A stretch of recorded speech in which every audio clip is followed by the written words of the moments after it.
बहुचर्चित असलेले जे लोकप्रिय असे सरपंच आहेत, जालना जिल्ह्यामधील जे लोकसभा निवडणूक आहे त्यामध्ये जे सरपंच आहेत मंगेश साबळे हे लाईव्ह आलेले आहे। लाईव्हच्या माध्यमातून त्यांनी जनतेला आव्हान असे केलेले आहे की जेव्हा यंदा शरण येत नाही तेव्हा त्याला बदनाम केले जाते।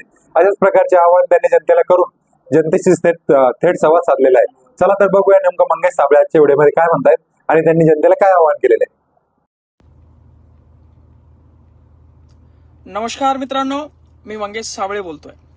मित्रहो, आपण एक वाक्य वारंवार ऐकलं असेल की योद्धा ज्यावेळी शरण येत नाही त्यावेळी त्याला बदनाम करण्यात येतं।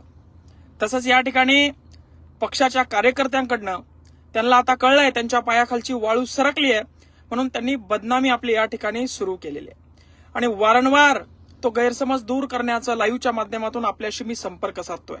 कारण मला जाणीव आहे या 15 दिवसापूर्वीची मतदारांच्या मनात तयार केलेला जो गैरसमज आहे त्याचे परिणाम 5 वर्ष या मतदार राजाला भोगावे लागतात। आणि म्हणून मित्रहो, आपल्याला माहिती आहे एकीकडे 70 वर्षाचे सन्माननीय खासदार साहेब ज्यांना 20 वर्षाच्या 25 वर्षाच्या 30 वर्षाच्या तरुणांच्या भावना समजत नाही, आपण त्यांना 25 वर्ष सत्तेत बसवलं त्यामुळे त्यांना शेतकऱ्याचा आकांत सुद्धा कळत नाही। आणि दुसरीकडे पक्षाच्या दावणीला बांधलेले, पक्षाचा आदेश मानणारे, ज्यावेळी पक्षाच्या वरिष्ठ नेत्यावर ईडीची कारवाई होते त्यावेळी रस्त्यावर येणारे, मात्र शेतकऱ्यांसाठी काहीही न बोलणारे, 5 वर्षातून एखाद्या वेळी बाहेर येणारे असे नेते आता आपल्यावर बदनामी करत आहे की पैसे घेऊन उभं केलं ना, असं केलं ना तसं केलं। आपलं वातावरण या ठिकाणी तरुण मित्रमंडळांमध्ये प्रोत्साहित आहे। प्रत्येक तालुक्यामध्ये प्रचंड असा प्रतिसाद मिळत आहे आणि यांच्या पायाखालची वाळू सरकलेली आहे। आणि मी पुन्हा एकदा नव्हे तर वारंवार सांगतोय की मी प्रत्येक गावामध्ये जाऊन शाहू फुले आंबेडकरांची, छत्रपती शिवाजी महाराजांची शपथ घेऊन सांगितली आहे की आपण डगणार नाही, मागं हटणार नाही। माझ्या रक्तात या ठिकाणी गद्दारी नाही। आणि मी वारंवार सांगितलंय की जर का मी गद्दारी केली तर ही पहिलीच निवडणूक आहे, यानंतर मला कधीच या ठिकाणी मतदान करू नका। कारण मला जाणीव आहे ही एक संधी नसून ही खूप मोठी जबाबदारी आहे। ही खूप मोठी जबाबदारी आहे पूर्ण जिल्ह्याची, प्रत्येक सर्कलची, प्रत्येक तालुक्याची, या जालना जिल्ह्यातील प्रत्येक शेतकऱ्याचं, प्रत्येक नागरिकाचं दुखणं समजून घेऊन त्यावर उत्तर देण्याची ही जबाबदारी आहे।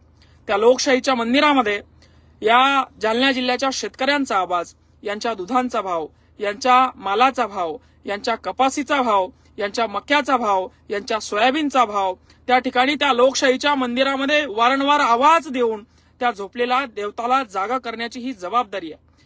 आणि 25 वर्ष आपण एका माणसाला ही जबाबदारी दिली होती, त्यांनी मालक होऊन या ठिकाणी ते बसलेत। ते विसरलेच की सालदार होऊन 5 वर्ष जनतेचा सालदार होऊन या ठिकाणी आपल्याला काम करायचंय, मात्र हे विसरून गेलेत। हे राजकीय पुढारी विसरून गेलेत की आपण जनतेचे सालदार आहोत, जनतेच्या करावर आपला या ठिकाणी पगार होतो।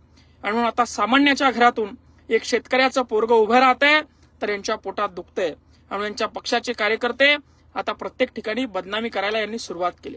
आणि पुन्हा एकदा आपल्याला स्पष्ट करतो की आपण उमेदवारी अर्ज दाखल केलेला आहे आणि आपण विजयाचा रथ आपल्या साक्षीनं खेचून आणणार आहोत।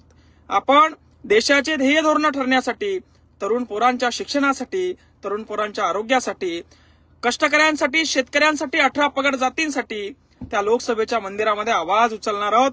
वेळ प्रसंगी प्रत्येक मुद्द्यावर या ठिकाणी आपण रस्त्यावर येणार आहोत। आणि हे आता त्यांच्या लक्षात आलंय की लोक, नागरिक, मतदार हा सुशिक्षित झालेला आहे आणि आता तो कुठल्याही भूलथापाला बळी पडणार नाही। म्हणून जो शरण येत नाही त्याला बदनाम करण्याचं काम, षड्यंत्र करण्याचं काम हे लोक करत आहेत। मी पुन्हा एकदा आपल्या सर्वांना विनंती करतो की आपलं असंच काम चालू ठेवा। प्रत्येक गावामध्ये, प्रत्येक बूथवर, प्रत्येक सर्कलला, प्रत्येक तालुक्यामध्ये व्यवस्थितरित्या मतदान येत्या 13 तारखेला करून घ्या। येत्या 29 तारखेला आपल्याला चिन्ह भेटणार आहे। ते चिन्ह प्रत्येकापर्यंत पोहोचण्याची जबाबदारी सुद्धा आपलीच आहे। ते आलं की सोशल मीडियाच्या माध्यमातून, थोड्याशा प्रचार प्रसाराच्या माध्यमातून आम्ही ते आपल्यापर्यंत पोहोचवू। या ठिकाणी जालना जिल्ह्याचं भविष्य आपल्या हातात आहे आणि कुठल्याही भूलथापाला बळी न पडता आपण प्रामाणिकपणे आपल्या लेकरांचा भविष्याचा विचार करून, आपल्या आरोग्याचा विचार करून, आपल्या शिक्षणाचा विचार करून, आपल्या भौतिक गोष्टींचा विचार करून येत्या 13 तारखेला आपण मतदान करायचं। धन्यवाद मित्रांनो। जय जिजाऊ, जय शिवराय, जय भीम।